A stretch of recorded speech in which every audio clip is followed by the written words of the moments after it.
ಮನಸ್ಸಿನಲ್ಲಿರುವ ಕೆಟ್ಟತನದ ಕತ್ತಲಿನಿಂದ ಒಳ್ಳೆತನವೆಂಬ ಬೆಳಕಿನೆಡೆಗೆ ಸಾಗುವ ದಿಸೆಯಲ್ಲಿ ದೀಪವನ್ನು ಹಚ್ಚಿ ಕಾರ್ತಿಕ ಮಹೋತ್ಸವವನ್ನು ಆಚರಣೆ ಮಾಡಲಾಗುತ್ತಿದೆ ಎಂದು ಶ್ರೀ ವೀರಭದ್ರೇಶ್ವರ ಸ್ವಾಮಿ ದೇವಸ್ಥಾನ ಸೇವಾ ಸಮಿತಿ ಅಧ್ಯಕ್ಷ ದಿನೇಶ್ ಎಚ್ಎಸ್ ಹೇಳಿದರು. ಬೇಲೂರು ತಾಲೂಕು ಬಿಕ್ಕೋಡು ಹೋಬಳಿ ಉಸ್ಕೂರು ಗ್ರಾಮದಲ್ಲಿರುವ ಶ್ರೀ ವೀರಭದ್ರೇಶ್ವರ ಸ್ವಾಮಿ ದೇಗುಲದಲ್ಲಿ ಆಚರಿಸಲಾದ ಕಾರ್ತಿಕ ಮಹೋತ್ಸವವನ್ನು ಕುರಿತು ಮಾತನಾಡಿದ ಅವರು, ಕಾರ್ತಿಕ ಮಾಸದ ಅಂಗವಾಗಿ ಬಿಕ್ಕೋಡು ಕೋಡಿಮಠದ ಉಸ್ತುವಾರಿ ಚೇತನ್ ಗುರೂಜಿ ಆಗಮಿಸಿ ದೀಪವನ್ನು ಹಚ್ಚುವ ಮೂಲಕ ಪೂಜೋತ್ಸವಕ್ಕೆ ಚಾಲನೆ ನೀಡಿದರು.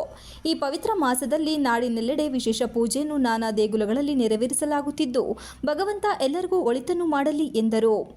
ಗ್ರಾಮಸ್ಥ ಶಿವಶಂಕರ್ ಮಾತನಾಡಿ, ಕಾರ್ತಿಕ ಪೂಜೆಯನ್ನು ಆಯೋಜಿಸುವ ಮುನ್ನ ಗ್ರಾಮಸ್ಥರು ಪೂರ್ವಭಾವಿ ಸಭೆಯನ್ನು ಮಾಡಿ ಅದರಂತೆ ಎಲ್ಲ ಸಿದ್ಧತೆಗಳನ್ನು ಮಾಡಿಕೊಂಡು ನಿಷ್ಕಲ್ಮಶ ಮನಸ್ಸಿನಿಂದ ನಡೆಸಲಾಗುವ ಪೂಜೋತ್ಸವಕ್ಕೆ ಸುತ್ತಮುತ್ತಲ ಗ್ರಾಮಗಳ ಭಕ್ತಾದಿಗಳು ಭಾಗವಹಿಸುತ್ತಾರೆ. ದೀಕ್ಷೆ ಪಡೆದವರು ಕಂಬಳಿ ಸೇವೆಯನ್ನು ಮಾಡುವುದರ ಮೂಲಕ ವಿಶಿಷ್ಟ ಸಂಪ್ರದಾಯವನ್ನು ಮುಂದುವರಿಸಿಕೊಂಡು ಬರುವ ಪದ್ಧತಿ ಇದೆ ಎಂದರು. ಕಾರ್ಯಕ್ರಮವನ್ನು ಕುರಿತು ಗುರಪ್ಪ ಶೆಟ್ಟಿ ಹಾಗೂ ನಟರಾಜ್ ಮಾತನಾಡಿದರು. ಈ ಪೂಜೋತ್ಸವದಲ್ಲಿ ಉಸ್ಕೂರು ಹಾಗೂ ಬಿಕ್ಕೋಡು ಹೋಬಳಿ ವ್ಯಾಪ್ತಿಯ ಭಕ್ತಾದಿಗಳು ನೂರಾರು ಸಂಖ್ಯೆಯಲ್ಲಿ ಭಾಗವಹಿಸಿದ್ದರು.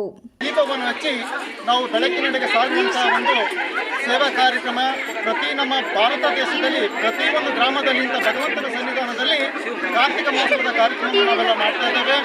ಭಗವಂತ ಈ ನಮ್ಮ ಭಾರತ ದೇಶಕ್ಕೆ ಮತ್ತು ನಮ್ಮ ಕರ್ನಾಟಕ ರಾಜ್ಯಕ್ಕೆ ಹಾಗೂ ಈ ನಮ್ಮ ಸುತ್ತಮುತ್ತಲಿನ ಗ್ರಾಮಕ್ಕೆ ಮತ್ತು ನಮ್ಮ ಗ್ರಾಮಕ್ಕೆ ಭಗವಂತ ಆರೋಗ್ಯ, ಆಯುಷು, ಐಶ್ವರ್ಯವನ್ನೆಲ್ಲ ಕೊಟ್ಟು ಕಾಪಾಡಲಿ ಅಂತ ನಮ್ಮ ಉಸ್ಕೂರು ಗ್ರಾಮದ ಎಲ್ಲ ಭಕ್ತಾದಿಗಳ ಪರವಾಗಿ ನಾವು ಈ ಭಗವಂತನಲ್ಲಿ ಬೇಡ್ಕೊಳ್ತಾ ಇದ್ದೀವಿ.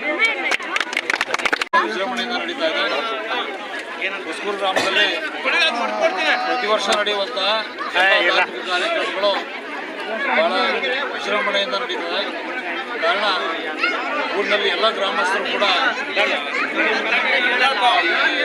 ಕಾರ್ಯಕ್ರಮದ ಸಿದ್ಧತೆಗೋಸ್ಕರ ಎಲ್ಲರೂ ಒಂದು ದಿವಸ ಮುಂಚೆನೆ ಬಂದು ಸಿದ್ಧತೆಯನ್ನು ಮಾಡಿಕೊಂಡು ಜೊತೆಗೆ ಎಲ್ಲರೂ ಕೂಡ ಬಂದು ಪೂರ್ವಭಾವಿ ಸಭೆಯನ್ನು ಮಾಡಿ ಆ ಸಭೆಯಲ್ಲಿ ಏನು ನಿರ್ಣಯವನ್ನು ತಗೋತಾರೆ, ನಿರ್ಧಾರ ಆಗುತ್ತೆ, ಅದರಂತೆ ದೇವಸ್ಥಾನ ಸಮಿತಿ ಅಧ್ಯಕ್ಷರು, ಕಾರ್ಯದರ್ಶಿಯರು, ಉಪಾಧ್ಯಕ್ಷರು ಹಾಗೂ ಎಲ್ಲ ಸರ್ವ ಸದಸ್ಯರು ಹಾಗೂ ಎಲ್ಲ ಗ್ರಾಮಸ್ಥರು ಆ ನಿರ್ಧಾರದಂತೆ ಪೂಜಾ ಕಾರ್ಯಕ್ರಮಕ್ಕೆ ಸಿದ್ಧತೆಯನ್ನು ಮಾಡಿಕೊಂಡು ಪೂಜಾ ಕಾರ್ಯಕ್ರಮ ಬಹಳ ವಿಜೃಂಭಣೆಯಿಂದ ನಡೀತಾ ಇದೆ.